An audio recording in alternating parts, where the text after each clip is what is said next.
예, 감사합니다. 우리 또 선교 헌신 예배 드리면서 이 회장단들이 또 이렇게 찬양하니까 또 너무 좋네요.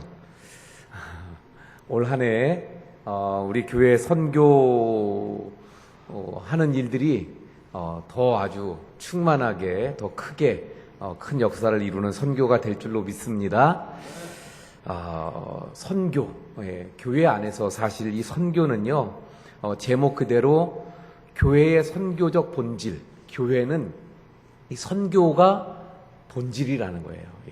교회는 그 선교하는 것이 그게 진짜라는 거죠. 기본이라는 이야기입니다.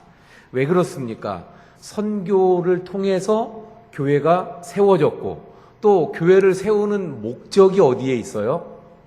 이번에도 우리 지방회에서 60주년을 기념해서 기념 교회를 세우고 있습니다.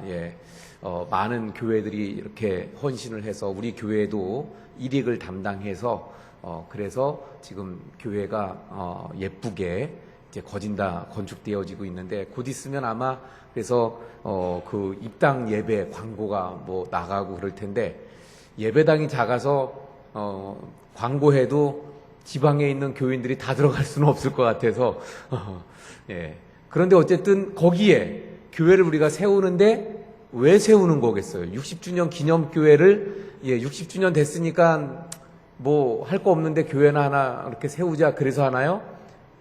뭐 때문에 하는 거예요? 거기에 영혼들을 그 교회를 통해서 구원하기 위해. 할렐루야? 그러니까 이게 목적이죠. 그게 곧 선교를 말하는 겁니다. 선교라는 것은 작은 의미에서 복음을 전하는 거고 큰 의미에서 보면 문화가 다른 지역에까지 복음을 전하는 걸 다 포함하는 거예요. 그래서 모든 전도를 위한 복음을 전하는 모든 행위, 모든 것들을 다 포함한 것이 선교다 이렇게 말할 수 있어요. 그래서 선교는 우리 그리스도인들의 존재의 근거가 되고 그리스도인들이 가진 사명의 가장 기초, 이게 바로 선교라고 말할 수 있는 것입니다. 그래서 교회를 향한 주님의 명령이 뭐예요? 너희는 가서 모든 족속으로 제자를 삼아 아버지와 아들과 성령의 이름으로 세례를 주고 내가 너희에게 가르친 모든 것을 분부한 모든 것을 가르쳐 지키게 하라. 이게 왜 선교적인 명령, 이것을 주님이 주셨죠. 그러니까 세상을 향해서 파송한 거예요. 우리 교회를 여기 세우지만 그 교회에 있는 성도들을 구원해서 구원받은 우리 지난주 수요일날 교회의 본질이라는 제목으로 우리 나누어 봤었는데 세상으로부터 구원해서 여기에 모였잖아요. 모인 우리들은 또다시 어떻게 세상 속으로 주님이 보내는 거예요. 이걸 파송이라고 하는데 바로 세상을 향해 파송하지 않는 교회는 이미 교회가 아니라는 거예요. 그러니까 우리끼리 모여서 우리 오전에도 그 말씀 나눴잖아요. 정말 우리 교회가 날마다 잔치하는 교회. 고깃국을 안 먹어도 채소만 먹어도 우리 서로 기쁘고 즐겁고 화목한 잔치하는 교회. 할렐루야. 이런 교회가 되어야 되죠. 근데 늘 그래서 우리끼리만 좋으면 안 된다는 거예요. 교회는. 우린 좋은데, 그래서 어떤 교회는 그런 교회가 있어요, 정말. 아니, 우리끼리 좋은데, 뭐하러 전도해요? 모르는 사람 또 오고 자꾸 그러면 그 사람들하고 같이 또 일해야 되는데 싫어요. 그냥 우리끼리 좋은 대로 이대로 살았으면 좋겠어요. 그런 분들이 있는데 그건 교회가 뭔지 잘 모르는 거예요. 교회는 우리끼리만 좋아서 가만히 있으면 안 돼요. 구원받은 우리가 구원받은 그 은혜를 분명히 알았다면 어떻게 해야 돼요? 나가서 또 복음을 전해야 돼요. 이게 나가는, 세상으로 향해 나가는 교회, 이게 진정한 교회의 모습입니다. 그래서 교회의 본질은 선교. 한번 따라해 보세요. 선교. 교회의 본질 선교. 본질은 선교예요. 이미 말씀드린 대로 복음을 전하는 모든 것을 포괄한 말이 선교고요. 자, 그래서 오늘 본문의 말씀은 우리 교회의 선교적인 본질을 아주 잘 나타내주는 말씀이라서 이 말씀을 가지고 선교의 본질적인 것에 대해서 조금 말씀을 나누도록 하겠습니다. 여기 본문에 보면 네 가지의 이름을 호칭하고 있어요. 그리스도인들을 향해서 네 가지 이름으로 호칭을 합니다. 어떤 이름이죠? 첫 번째는 9절 말씀 한번 봅니다. 본문. 자, 첫 번째, 너희는 택하신 족속이라고 말해요. 두 번째는 왕 같은 제사장, 거룩한 나라, 그의 소유된 백성. 이 네 가지로 호칭을 하고 있어요. 이 네 가지의 호칭 속에 이게 본래 누구에게 쓰던 용어냐면 택하신 족속, 누구에게 쓰던 말이에요. 택하신 족속이라 그러면 누구였어요? 그게 누구였어요? 이스라엘이죠. 이스라엘. 그러니까 제사장 나라 누구예요? 이스라엘이죠. 그리고 이스라엘에게 쓰던 하나님의 백성, 선민, 이스라엘이잖아요. 이스라엘에게 쓰던 용어인데 이제는 이 이름이 신약에서 지금 베드로가 쓰고 있어요. 이제는 구약에선 유대인에게만 한정되었던 그 하나님의 복음의 은혜가 이제 누구에게? 예수님을 믿는 모든 그리스도인들에게 이제 확장되었음을 말하는 거예요. 그래서 이제 예수님을 믿고 구원받은 그 모든 하나님의 사람들, 예수 그리스도를 믿음으로 구원받은 예수 그리스도의 그리스도인들은 다 이제는 이런 칭호를 얻게 되었음을 말씀하고 있는 거예요.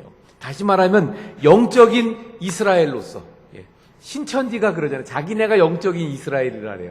그게 아니고 그리스도인이 영적인 이스라엘로서 오늘 본문에 나오는 이런 칭호를 받게 되었다는 거예요. 그럼 그 네 가지의 칭호를 한번 살펴봅니다. 첫 번째, 택하신 족속이라 그랬어요. 너희는 택하신 족속.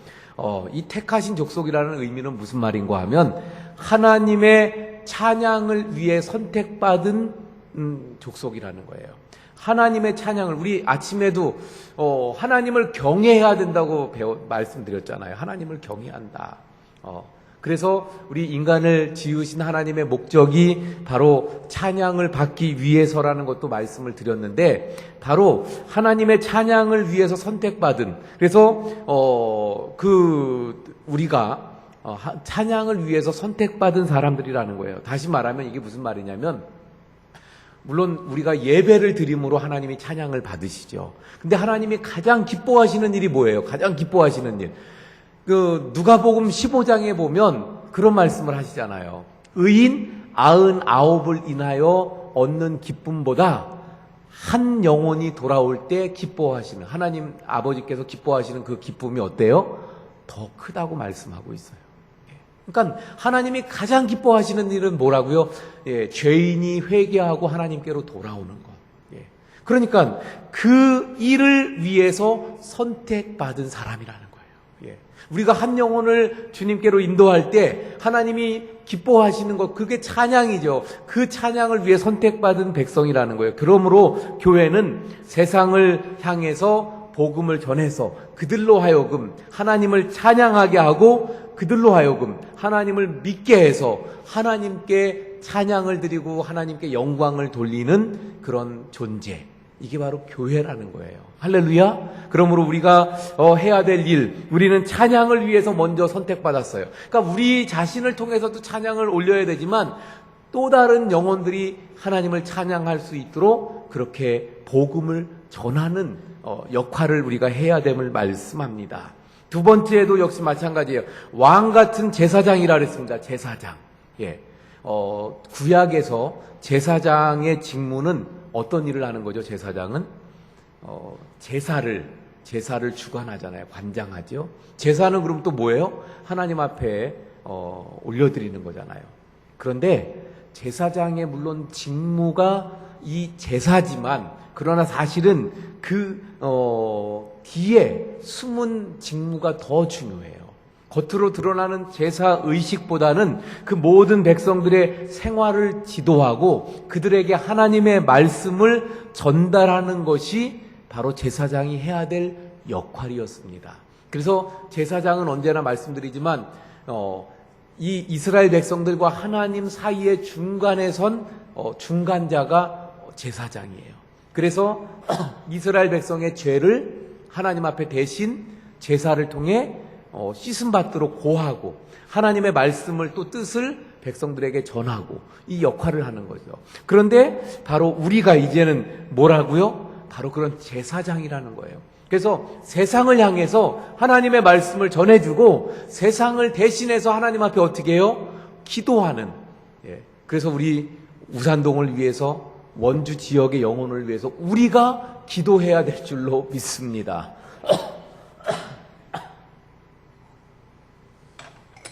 그 영혼들을 위해서 우리가 기도해 줘야 되는 거예요. 그리고 그들에게 나가서 하나님의 복음을 전해줘야 되죠. 뿐만 아니라 물론 만방에 그게 이제 선교가 되는 것이고요.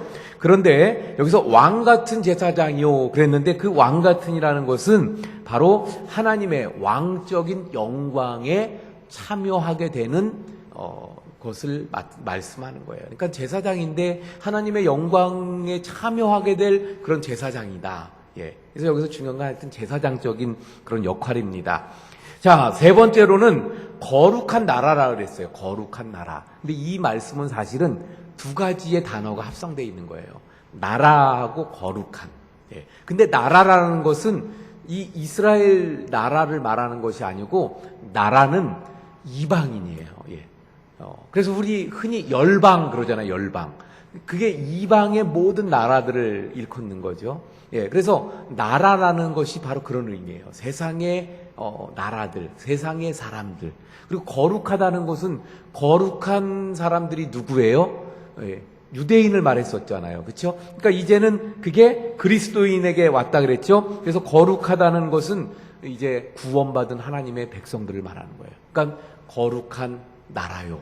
이 말은 두 가지의 단어, 거룩하다고 하는 유대인과 나라라고 하는 이방인을 합해서 하고 합쳐진 단어인데 우리로 치면 뭐예요?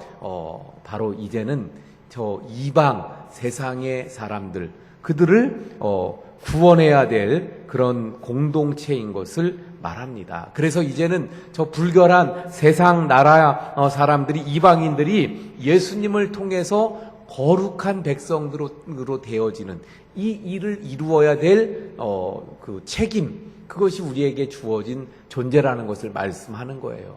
그러니까 우리도 이제 세상에 속했다가 그러다가 거룩한 하나님의 백성이 된 것처럼 우리가 이제 또 그들에게 복음을 전해서 세상에 이방인 나라에 속했던 사람들이 하나님 나라의 거룩한 백성이 되게 해야 됨을 마지막에 소유된 백성이라고 말하고 있는데 교회는 바로 하나님의 백성들의 모임입니다. 하나님의 백성들이에요. 할렐루야. 그래서 바로 하나님의 백성들, 그래서 하나님의 소유된 자들이기 때문에 하나님이 사랑하시고 하나님이 지켜주시고 하나님의 주권이 우리 교회 위에, 그래서 우리 교회를 통해 그것이 이제 세상으로 나가기를 하나님은 원하시고 계시다는 거예요.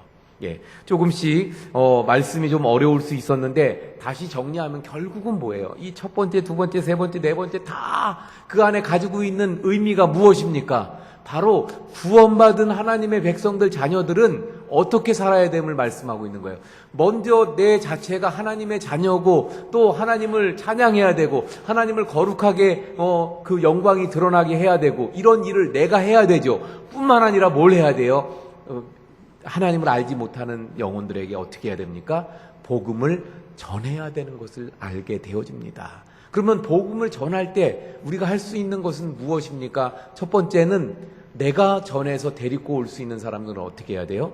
데리고 전도해야 되죠. 그래서 이제 제가 몇 가지 말씀드리면 첫 번째로 가지고 있는 목표는 올해 65주년이니까 우리 올라오다 보면 늘 등록하면 교인들 사진이 하나씩 붙는데 작년에가 20 몇 개 붙었어요. 사진이. 올해는 몇 개가 붙어야 될까요?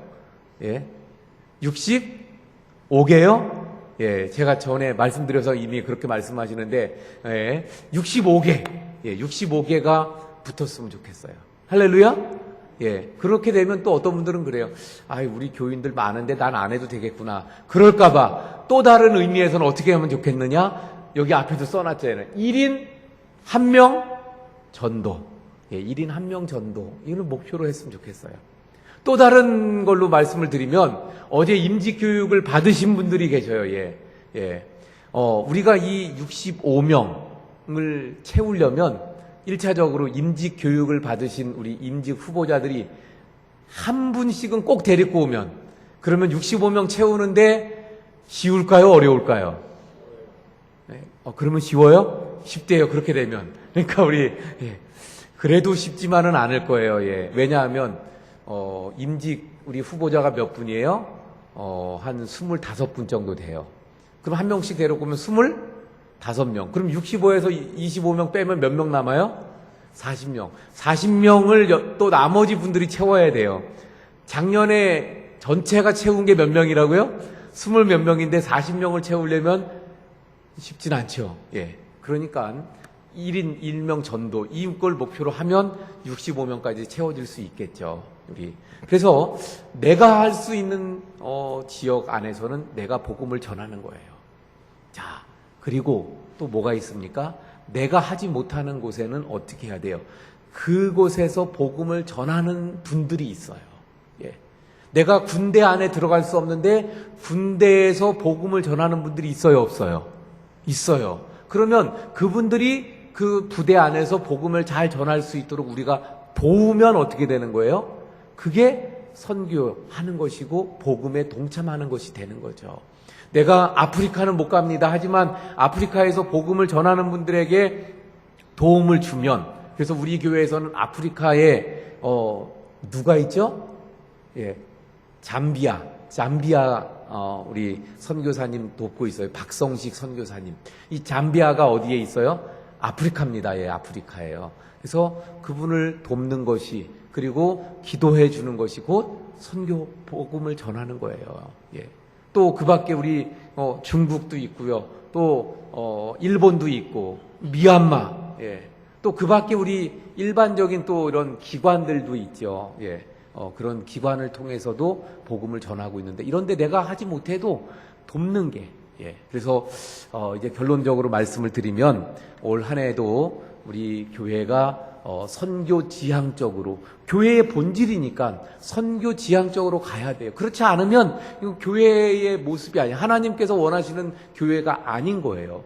우리는 그래서 선교 지향적으로 가야만 돼요. 그런데 그러기 위해서는 그럼 어떻게 해야 됩니까? 내가 복음을 전해야 되니까 우리 전해서 한 명씩 전도할 수 있도록 기도하시며 전도하시고, 또 그렇지 못한 부분에는 우리가 돕는, 그래서 후원하는 이 일에도 함께 힘쓸 수 있길 바랍니다. 그래서 올해도 선교 헌신 예배의 의미는 그런 의미가 있는 거예요. 내가 선교 올해 선교 헌금을 얼마를 책정을 해서 1년 동안 제가 선교하는데 이렇게 동참하겠습니다. 그래서 근데 보면 연초에는 이 작정자가 많았다가 한 3-4달 가면 허물어진 분들이 많아져요. 그랬고 처음에 선교 봉투 만들어 주세요 막 그래서 그런 분들이 있다가 나중에 보면 한 3달 정도는 도장 잘 찍으면서 하셨다가 그 다음에 보면은 빈칸으로 1년 넘어가고 막 이런 분들이 있어요. 그런데 사실 우리 선교 처음에 이 헌신한 곳을 1년 동안 갈 수 있도록 하시고, 또 우리 선교 이 일에 또 작정하시고 그래서 헌신하시는 우리 성도님들 모두가 되어서 우리 교회가 더 크게 복음을 전하고 선교하는 이 일에 함께하는 교회가 될 수 있기를 축원을 드립니다. 자, 우리 기도하겠습니다.